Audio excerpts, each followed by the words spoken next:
So tell me about this project of yours. I'm so excited to hear about it. Thank you. Well, at the end of 2019, uh, I was going to make a no budget film. I did not want to make a no budget film. I had already made one called Elliot Loves, and that did very well. I played all the top festivals, and HBO bought it. And then I got a deal with Warner Brothers to turn it into a series. And so for a no budget project, it was like a Cinderella project. It had a happy ending. But still, I made Elliot Loves for $75,000. That's what I made the whole movie for 10 years ago. And I wasn't looking to do another no budget movie. What happened was I wrote the script called Waking Up Dead about a gay Latino actor struggling in Hollywood, dealing with his demons and dealing with the industry. And I realized, oh, I could actually do this for no money because it's largely single location.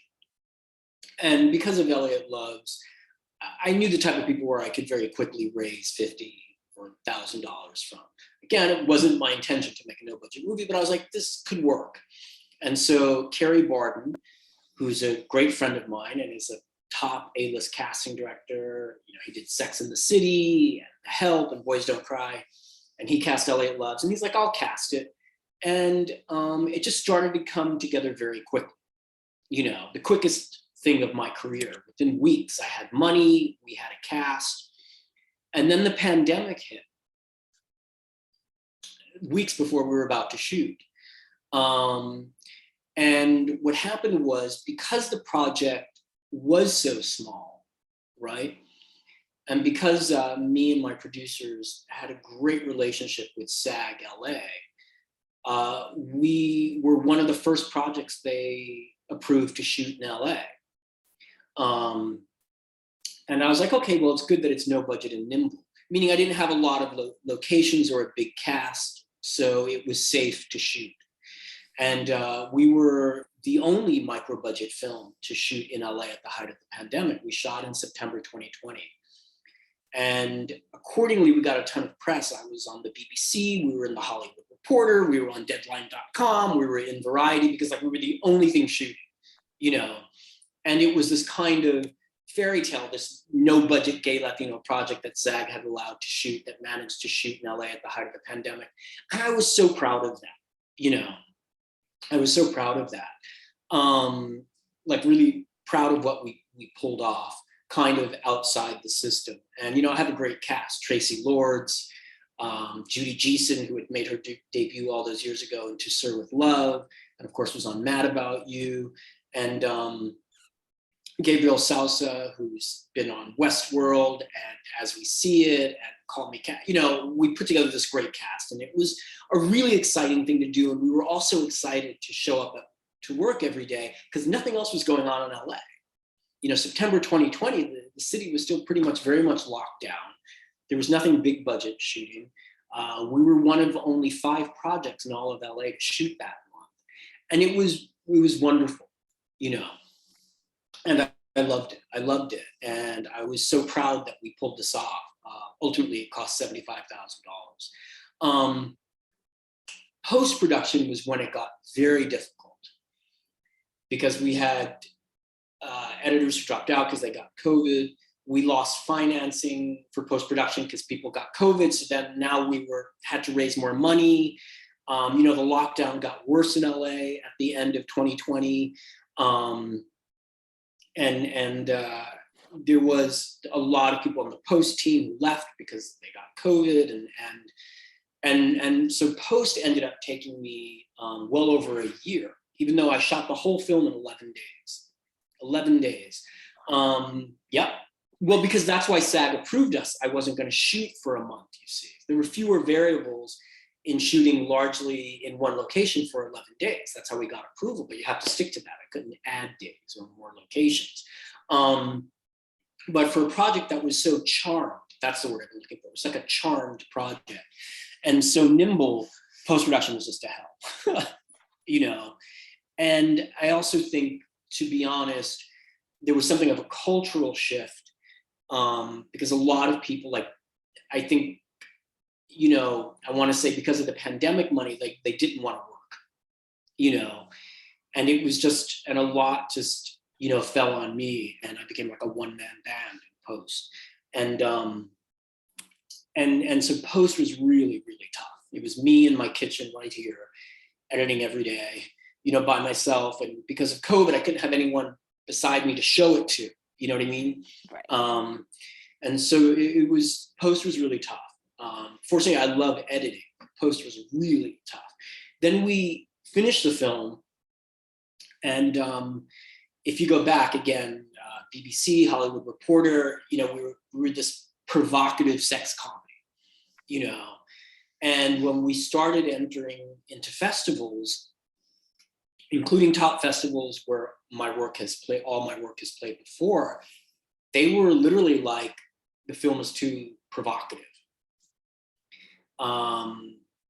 There was the whole brouhaha with Sundance, and Tabitha, she showed the documentary about Guantanamo, and people didn't like it. And, Tabitha left Sundance. People don't know if she was fired. There's been a lot of pushback on the festival circuit because of woke and stuff. And I'm very anti-woke. And our film got a lot of pushback. And my distributor, Breaking Glass, which has been around for 15 years, they told me they had never repped a film that just got so much pushback. And a lot of people were afraid to show it, a lot of festivals. And some festivals accepted us and then rescinded the invite and said, actually, we can't show it. I mean, it was really astonishing. And yet no one could isolate what was wrong with the film or what was offensive about it. Of course not. And it was just the fear, the humor, the this, that, my lead actor, is a gay Latino actor who's going up for a trans role, and he's kind of transphobic, and that's part of his journey. But some festivals are like, we won't show anything with a transphobic lead, even if the film is about his lesson. They just wouldn't go near it. And then, so it was a really tough time, and I was like, oh my God, this has turned into a hell. What have I gotten myself into? And eventually, we started to get acceptances. And as I told my distributor, once we get it in front of an audience, there will be no objections, because woke is a kind of McCarthyism of fear. It's a whisper campaign of fear. Maybe this will offend. You know what I mean? Maybe, and they don't want to go near it. But we debuted at Cinema Diverse, the Palm Springs Gay and Lesbian Film Festival last month, and we won 2 awards. And then we played Tampa, and it went over great. We played DC, it went over great. And I'm going back to New York in 10 days, and we're showing at the Dominican Film Festival of New York City, and that's a huge festival. And once you get it in front of people, there's been no objections, but there is, look what J.K. Rowling is going through. So there is a fear out there that you're going to be canceled, that you're going to get into trouble,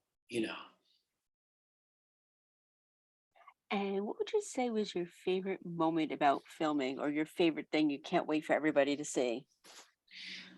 Well, I'm proud of a couple of moments in the film. There's a lot of absurd comedy that I love. And, but I think Danny's relationship with Lila, that's Gabriel Salsa and Judy Jeason, I'm really proud of that dynamic and that story and those performances. And I think Tracy Lords gives a performance that no one's ever seen from her before. She gives an astonishing performance. She's absolutely brilliant. And I loved working with Tracy. Nice. And what's next for you now that this is getting ready for the world to see? Well, what's next is that I'm never making a no-budget film again. I'm working on 2 bigger projects. One that I'm going to shoot down in Miami. That's a $500,000 movie, but that's a lot for me. And I'm working on a $30 million project I've been meeting with a streamer about. So from here on in, the projects are only bigger. No small projects, no small projects. Nice. And one thing I like asking people I interview is, what are you watching these days? Well, I'm so happy White Lotus is back. And the current shows that I love are Physical, The Gilded Age, and Only Murders in the Building. That's my favorite show, Only Murders. And season two was so much stronger than season one. Yes. I love season one, but season two, the writing was much stronger and the dynamic was much stronger. Yeah. Yes, and I'm so excited that Paul Rudd is gonna be in season 3. I love him, and I think he's gonna be a great addition to the show. Mm-hmm. Mm-hmm. Nice. And where can we follow you on social media so we can continue to follow your career and bring you back on the show? I'm on Facebook and Twitter, and the film Waking Up Dead is on Instagram. Beautiful. And it's Waking Up Dead on your Instagram. That's his handle? Yep, Waking Up Dead film. Yeah. Wonderful. Well, my friend, it was such a pleasure to have you on. I can't wait to talk to you again soon. And congratulations on everything. Thank you so much. Thank you. Thank you. We'll talk again soon. Okay, thanks. Bye. Thank you. Bye.